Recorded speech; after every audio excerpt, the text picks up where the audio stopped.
आइए इस जायजे का आगाज करते हैं। आज हम बात करेंगे कि 2026 में एक मुनाफा बख्श बगैर चेहरे के यानी फेसलेस यूट्यूब बिजनेस कैसे बनाया जाए। देखें, आजकल मुनाफा बख्श चैनल बनाने के उसूल मुकम्मल तौर पर बदल चुके हैं। रातों रात वायरल होने का तसव्वुर वो अब पुरानी बात हो चुकी है। बगैर मेहनत के चलने वाले यानी कॉपी पेस्ट वाले एआई फॉर्म्स अब मुकम्मल तौर पर मर चुके हैं। 2026 का यूट्यूब सख्त अखलाकियात, कानूनी उसूलों की पासदारी और एक बेहतरीन स्ट्रैटेजी का तकाजा करता है। इस जायजे में एक जामा 6 नुकाती लाए अमल पर बात की जाएगी, जिसमें 2026 की ऑटोमेशन की हकीकत, कॉपीराइट के मसाइल से बचना, कीमती नीश या कैटेगरी की तलाश, ज़रूरी टूल्स और अखराजात, सिम्बियोटिक ग्रोथ सिस्टम और आखिर में यूट्यूब मोनेटाइजेशन हासिल करना शामिल हैं। पहला मरहला 2026 की ऑटोमेशन की हकीकत और एआई की अखलाकियात और शफाफियत है।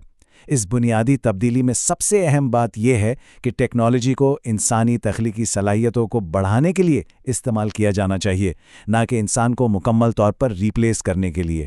आजकल शफाफियत पर कोई समझौता नहीं किया जा सकता, खास तौर पर यह देखते हुए कि यूरोपीय यूनियन के एआई एक्ट के तहत असली लोगों की नकल करने वाले और बगैर बताए बनाए गए डीप फेक्स पर अब बाकायदा फौजदारी सजाएं मुकर्रर हैं। इसलिए आगाज में वाज़े ज़बानी ऐलान, विजुअल वाटरमार्क्स, डिस्क्रिप्शन में टूल्स की तफसील और पिंड कमेंट्स के जरिए एआई का जिक्र करना नाजरीन का एतमाद बरकरार रखने के लिए बेहद ज़रूरी है। दूसरा अहम हिस्सा कॉपीराइट के मसाइल से बचना और फेयर यूज़ यानी मुनसिफाना इस्तेमाल के उसूल हैं। तबाहकुन कॉपीराइट स्ट्राइक से कैसे बचा जाए, ये जानना हर क्रिएटर के लिए कानूनी तौर पर नागुज़ीर है। फेयर यूज़ के 4 बुनियादी सतून हैं: मकसद, माखज़ की नौइयत, इस्तेमाल की गई मिकदार और मार्केट पर असर। यही 4 चीज़ें फैसला करती हैं कि इस्तेमाल की गई फुटेज कानूनी और तालीमी है या फिर सीधी सीधी चोरी। मकसद हमेशा वाज़ह होना चाहिए। अगर किसी क्लिप में काबिल कदर कमेंट्री या कोई तालीमी वैल्यूज शामिल करके उसे तख्लीकी तौर पर तब्दील ना किया जाए तो वो फेयर यूज़ हरगिज़ नहीं कहलाता। अब ज़रा हाई रिस्क और लो रिस्क मवाद के फ़र्क को समझना ज़रूरी है। फिल्मों, NFL गेम्स या फार्मूला 1 की ऑफिशियल नशरियात जैसी हाई रिस्क चीज़ों का इस्तेमाल इंतहाई ख़तरनाक हो सकता है। इसके बरक्स पब्लिक डोमेन क्लिप्स, आम लोगों के बनाए गए फ़ैन क्लिप्स या पुलिस बॉडी कैम फुटेज जैसी लो रिस्क वीडियोज़ का इंतखाब चैनल को लंबे अरसे तक महफूज रखता है। और एक इंतहाई शानदार और अमली हिफाजती तदबीर 10 सेकंड का उसूल है। होता यह है कि कॉपीराइट वाले क्लिप के 10 सेकंड को 10 सेकंड के असल वॉइस ओवर के साथ तब्दील कर दिया जाता है। इससे कंटेंट आईडी सिस्टम में खलल पड़ता है और चैनल स्ट्राइक से बिल्कुल महफूज रहता है। तीसरा मरहला कीमती नीश तलाश करना, एजुकेशनल मनी नीश बमुकाबला तफरीही मवाद। इन मुख्तलिफ तर्ज के मवाद के दरमियान एक हैरानकुन मालियाती फ़र्क मौजूद है। ज़रा कमाई के इस फ़र्क को देखें। तफरीही या एंटरटेनमेंट चैनल्स फ़ी 1000 व्यूज़ पर बमुश्किल $3 से $10 कमाते हैं और उन्हें मुनाफे के लिए लाखों व्यूज़ दरकार होते हैं। वहीं फिनेंस और टेक्नोलॉजी जैसे एजुकेशनल मनी नीशेज़ $100 से लेकर $1000 तक का शानदार RPM हासिल कर सकते हैं, यानी वायरल हुए बगैर भी बहुत ज़बरदस्त मुनाफा कमाया जा सकता है। 2026 की टॉप ऑटोमेशन निशेस में रेडिट या ट्रू क्राइम जैसी कहानियां, ज़ाती मालियात, सेहत, टेक्नोलॉजी, एआई ट्यूटोरियल्स और एजुकेशन शामिल हैं। इन मौज़ूआत की मांग कभी ख़त्म नहीं होती। ये तवील अरसे तक सर्च की जाने वाली ट्रैफिक फराहम करती हैं और ख़ुदकार तहकीक पर मबनी वर्क फ्लोज़ के लिए बिल्कुल परफेक्ट हैं। चौथा मरहला ज़रूरी टूल्स और अखराजात यानी एआई प्रोडक्शन के लिए बजट बनाना। किसी भी चैनल के मुनाफा बख्श होने से पहले दरकार सरमाए और सॉफ्टवेयर स्टेट को अच्छी तरह समझ लेना चाहिए।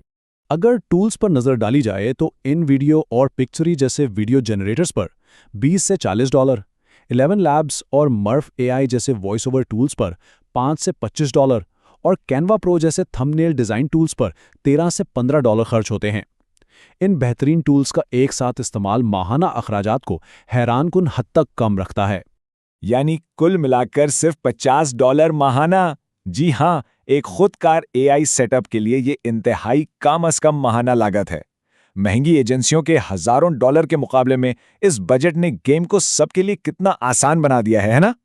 पांचवा मरहला सिम्बियोटिक ग्रोथ सिस्टम और नाजरीन की तवज्जो बरकरार रखने को ज़्यादा से ज़्यादा करना।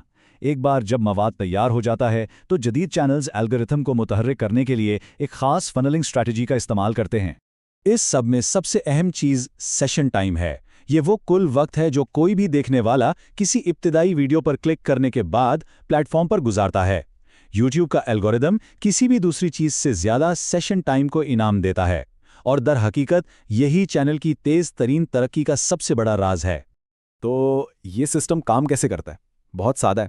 پہلے مخصوص نیش کی معیاری ویڈیوز کا ایک مجموعہ اپلوڈ کیا جاتا ہے، پھر تمام ویڈیوز میں اینڈ سکرینز اور ڈسکرپشن لنکس شامل کیے جاتے ہیں، اور آخر میں تمام ٹریفک کو ایک طویل اعلیٰ معیار کی ماسٹر یا منی ویڈیو کی طرح بھیجا جاتا ہے۔ جب دیکھنے والے پلیٹ فارم سے باہر جانے کے بجائے ایک ہی چینل پر مسلسل ویڈیوز دیکھتے ہیں تو سیشن ٹائم آسمان کو چھونے لگتا ہے۔ چھٹا اور آخری مرحلہ، یوٹیوب مونیٹائزیشن حاصل کرنا اور 2026 کے سنگ میل۔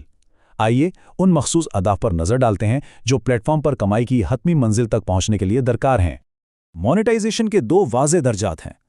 پہلا فین فنڈنگ ٹیئر جو صرف 500 سبسکرائبرز اور 3000 واچرز یا 3 million shorts views per in log ہو جاتا ہے، اور دوسرا ایڈ ریونیو ٹیئر جہاں 1000 سبسکرائبرز اور 4000 واچرز یا 10 ملین شارٹس ویوز مکمل کرنے پر اشتہارات سے مکمل آمدنی ملنا شروع ہو جاتی ہے۔ یہ کریٹرز کے لیے ایک زبردست اور بالکل واضح روڈ میپ ہے۔ لیکن ٹھہریں، محض نمبر پورے کرنا کافی نہیں، کچھ لازمی اصولوں پر سختی سے عمل کرنا پڑتا ہے، جیسے کہ 2 ویکٹر اوتھینٹیکیشن فعال ہونا چاہیے، مواد مکمل طور پر مستند اور اصلی ہونا چاہیے، کوئی active community guide line strike نہیں ہونی چاہیے، اور اکاؤنٹ ہر 6 ماہ بعد ایکٹیو رہنا چاہیے۔ ایک بھی اسٹرائک مونیٹائزیشن کے عمل کو مکمل طور پر روک سکتی ہے۔ آج یہ تمام ٹولز پہلے سے کہیں زیادہ قابل رسائی اور سستے ہیں۔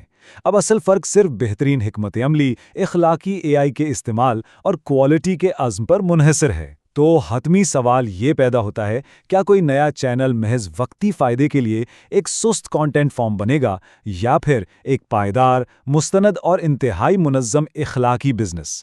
یہ فیصلہ اب ہر کریٹر کے اپنے ہاتھ میں ہے۔